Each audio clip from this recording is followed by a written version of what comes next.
जैसा कि last episode में हमने देखा कि लुओ फेंग ने स्लेव मार्केट से 1016 वॉरियर्स को बाय किया और फिर उन्हें अपने साथ बोलान प्लेनेट पर ले आया। बोलान प्लेनेट पर लुओ फेंग की एंट्री को देखकर वहां के लोग बहुत ही ज्यादा हैरान हो गए थे, जिस वजह से वो लुओ फेंग से बहुत ही पोलाइटली बात कर रहे होते हैं। तो बोबाता लुओ फेंग को उनसे केयरफुल रहने को कहती है, जिसके बाद लुओ फेंग उनसे इस बोलान प्लेनेट के हेडक्वार्टर्स की इंफॉर्मेशन लेने के बारे में बात करता है। तो वो सभी लोग लुओ फेंग को अपने साथ बोलान प्लेनेट के हेडक्वार्टर्स के अंदर ले जाते हैं।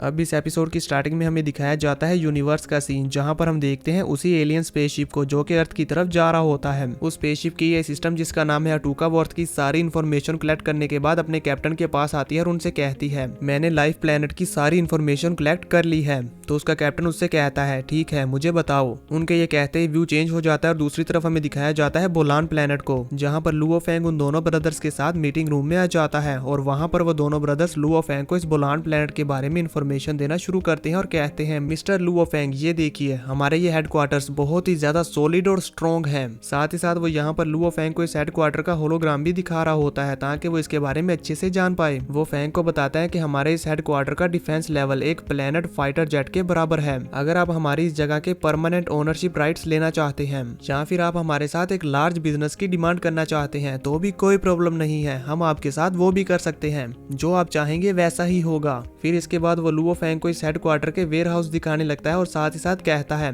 अगर आप यहाँ पर रुकना भी चाहते हैं तो भी कोई प्रॉब्लम नहीं है, हमारे पास यहाँ पर विलास है, नोबल हाउस है, साथ ही साथ फोर्ट्रेस भी है और इसी के साथ साथ हाउसेस भी हैं जिनकी जरूरत होगी और ये सभी के सभी प्रॉपरली गार्डेड हैं। हम आपको अलग अलग टाइप्स के रेजिडेंस प्रोवाइड कर सकते हैं। ये रेजिडेंस इस तरह के हैं कि आप इन्हें आसानी से डिसमेंटल कर सकते हैं और किसी और जगह पर शिफ्ट कर सकते हैं। जैसे कि आपने यहाँ एक जगह पर विला बनाया पर आप चाहते हैं कि ये हम किसी और जगह पर ले जाएं तो हम ये भी कर सकते हैं जैसा आप चाहोगे। और हम इन विलाज और मेंशंस को बिल्ड करने में जो भी मटेरियल्स यूज करेंगे वो बहुत ही ज्यादा हाई क्वालिटी का होगा और अच्छी सी डिटेलिंग्स में होगा। इसी के साथ साथ जो फोर्ट्रेस है, स्पेशली फोर्ट्रेस, ये तो बहुत ही ज्यादा हाई लेवल का है। इन फोर्ट्रेस की specification class B level fighter jets के बराबर है, जो कि वाकई में ही काफी ज्यादा अच्छे होते हैं। क्या आप इन सब में से किसी में भी इंटरेस्टेड हैं? जिस पर लुओ फेंग बात की ये सारी बात सुनने और समझने के बाद अपने मन में सोचता है इनके पास रेजिडेंस हैं जिनके अंदर बहुत बड़ी स्टोरेज स्पेस है और इसी के साथ साथ हम जब चाहे इनकी जगह चेंज कर सकते हैं, मोबिलिटी भी है और साथ ही साथ हाई सिक्योरिटी भी है। फेंग अपने मन में ये सोच रहा होता है और ये सोचने के बाद वो विला, फोर्ट्रेस और मेंशन इन तीनों में से फोर्ट्रेस को चूज करता है क्योंकि फोर्ट्रेस की क्वालिटी काफी ज्यादा अच्छी है और साथ ही साथ उसकी सिक्योरिटी भी बहुत ज्यादा हाई है। फोर्ट्रेस को चूज करने के बाद लुओ फेंग अपने मन में सोचता है इस यूनिवर्स में बोलान प्लेनेट को as a transfer station use करने का मेरा डिसीजन बिल्कुल सही था और ये जो फोर्ट्रेस है ये तो कमाल का है और इन्होंने मुझे काफी अच्छी अथॉरिटीज भी दे रखी हैं।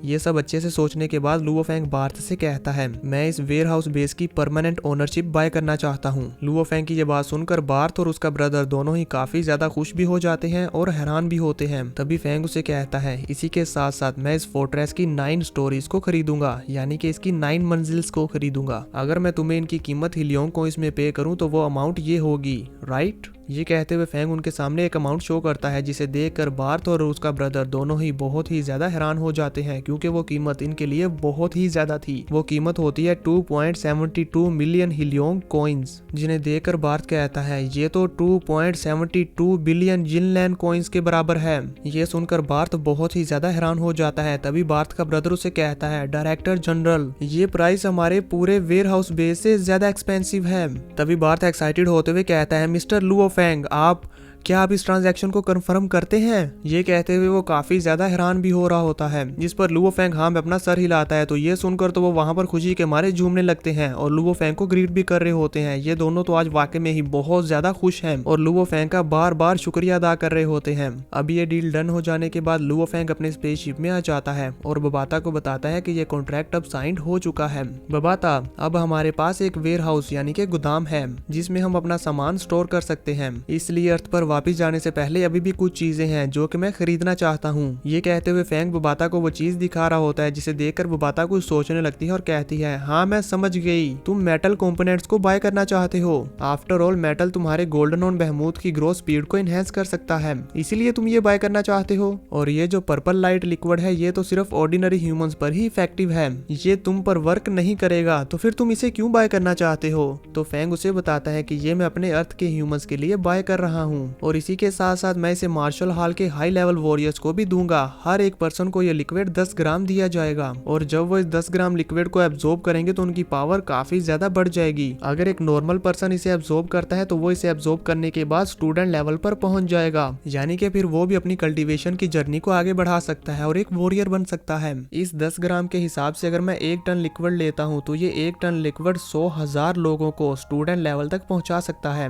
यानी कि उनकी कल्टीवेशन जर्नी स्टार्ट करवा सकता है। तो अगर मैं ये लिक्विड 10,000 टन लेता हूँ तो फिर तो अर्थ के 10 बिलियन लोग वॉरियर लेवल तक पहुंच सकते हैं। लुओ फेंग की ये बात सुनकर वो बाता उससे कहती है, तो क्या तुम 100,000 टन ये पर्पल लाइट लिक्विड खरीदना चाहते हो? जिस पर लुओ फेंग उससे कहता है, हाँ बिल्कुल, और मैं अकेला अर्थ के सभी लोगों को नहीं बचा सकता। ये सिर्फ तभी पॉसिबल है जब अर्थ के सभी लोग स्ट्रॉन्ग हो जाएंगे। ऐसा करने से हमारी अर्थ भी एक काफी ज्यादा स्ट्रॉन्ग प्लेनेट बन जाएगा, तो ही ये पॉसिबल है कि मैं अर्थ के लोगों को स्लेव बनने से बचा पाऊं। फेंग अपने मन में ये सोच रहा होता है और इसी के साथ व्यू चेंज हो जाता है और हमें दिखाया जाता है कुछ घंटों बाद का सीन, जहां पर हम देखते हैं कि ड्रैगन प्लेनेट से काफी सारे स्पेसशिप्स बहुत सारे सामान को लेकर इस बोलान प्लेनेट पर आ रहे होते हैं। यानी कि दोस्तों लुओ फेंग ने ड्रैगन प्लेनेट से इस पर्पल लाइट लिक्विड को भी खरीद लिया और इसी के साथ साथ और भी काफी सारी चीजों को खरीदा है जो हमें यहाँ पर नहीं बताया जाता। वो सभी स्पेसशिप्स ये सारा सामान लुओ फेंग के खरीदे हुए फोर्ट्रेस में लाकर स्टोर कर रहे होते हैं और लुओ फेंग और उसके बाकी के सोल्जर्स इस सामान को स्टोर करवा रहे थे। साथ ही साथ वो इस सारे सामान को काउंट भी कर रहे होते हैं और चेक भी कर रहे होते हैं कि क्या ये सामान सही है, कहीं फेक तो नहीं। बबाता और लुओ फेंग इनके ऊपर नजर रख रहे होते हैं और देख रहे होते हैं कि सारा सामान कितना आ रहा है और कहां से कहां जा रहा है और कहां पर स्टोर हो रहा है। लुओ फेंग के खरीदे हुए सोल्जर्स यहाँ पर अपना काम अच्छे से कर रहे होते हैं और लुओ फेंग और बबाता उन पर नजर रख रहे होते हैं। ऐसे ही करते करते कई दिन बीत जाते हैं और लुओ फेंग का खरीदा हुआ सारा सामान यहाँ पर डिलीवर हो जाता है और ये लोग उन्हें ठिकाने लगा देते हैं,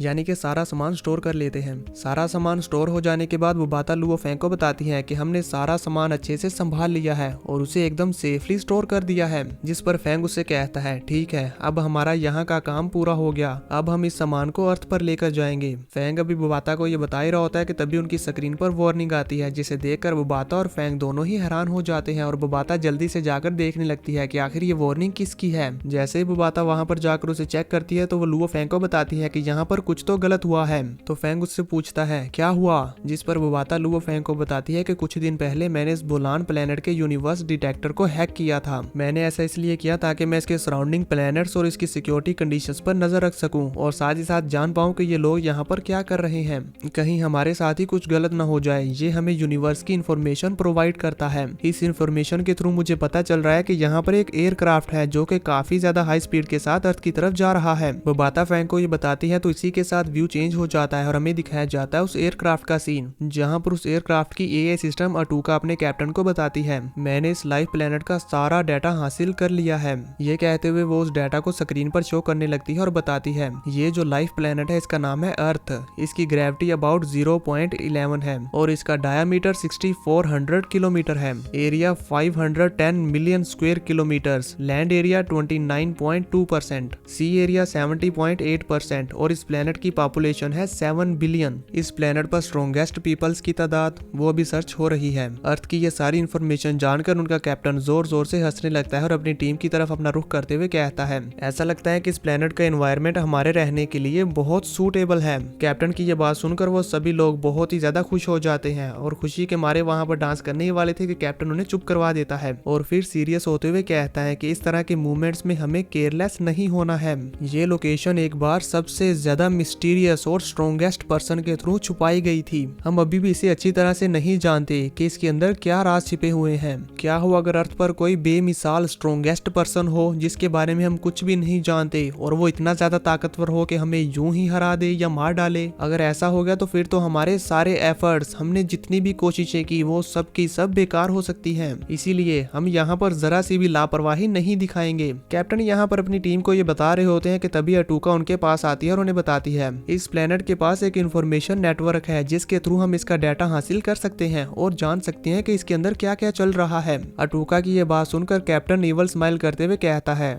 बहुत अच्छे, तो फिर इंतजार किस बात का है, जल्दी करो और उनके इस नेटवर्क को हैक करके उनका सारा डाटा कलेक्ट करो। उनकी इकोनॉमी, मिलिट्री, टेक्नोलॉजी और भी जो भी इंफॉर्मेशन तुम्हें लगता है जरूरी है सब की सब इकट्ठी करो और मुझे बताओ। और हाँ, सबसे इम्पोर्टेंट चीज, इनके स्ट्रॉन्गेस्ट पर्सन के बारे में पता लगाओ कि वो कौन है। जिस पर अटूका बुका कहती है यस कैप्टन, और फिर वो अपने काम में लग जाती है। इसी के साथ व्यू चेंज होता और हमें दिखाया जाता है लुओ फेंग और बोबाता का सीन, जहाँ पर लुओ फेंग बोबाता से कहता है एक अननोन स्पेसक्राफ्ट हमारी अर्थ की तरफ तेजी के साथ बढ़ रहा है, मुझे इसका कुछ ना कुछ करना होगा। मैं ये जानकारी सिर्फ अपने तक नहीं रख सकता, मुझे इसे अर्थ के लोगों को बताना होगा। ये सोचते हुए लुओ फेंग बोबाता से कहता है वर्चुअल टेलीकम्युनिकेशन के थ्रू एक इमरजेंसी मीटिंग करो और जल्दी से फर्स्ट ब्रदर और सेकंड ब्रदर को कॉल करो। जिस पर बोबाता बिल्कुल ऐसा ही करती है। सबसे पहले एक इमरजेंसी मीटिंग रेडी करती है और फिर लीडर होंग और वॉरियर ली शैन को कॉल करती है। वॉरियर ली शैन, लुओ फेंग और लीडर होंग एक ही जगह पे वर्चुअल यूनिवर्स में इकट्ठा हो जाते हैं, जहां पर लुओ फेंग उन्हें स्पेसक्राफ्ट के बारे में बताता है कि एक स्पेसक्राफ्ट बहुत ही तेजी के साथ यूनिवर्स से होता हुआ हमारी अर्थ की तरफ आ रहा है। इसी के साथ साथ वो उनको अपने खरीदे हुए सोल्जर्स के बारे में बताता है, साथ ही साथ बोलान प्लेनेट के बारे में भी बताता है कि उसने वहां पर फोर्ट्रेस को बाय किया है और काफी सारे सामान को स्टोर किया है, जो कि हमारे ह्यूमंस के लिए बहुत ही ज्यादा यूजफुल है। वॉरियर ली शैन लुओ फेंग की ये बात सुनकर कहते हैं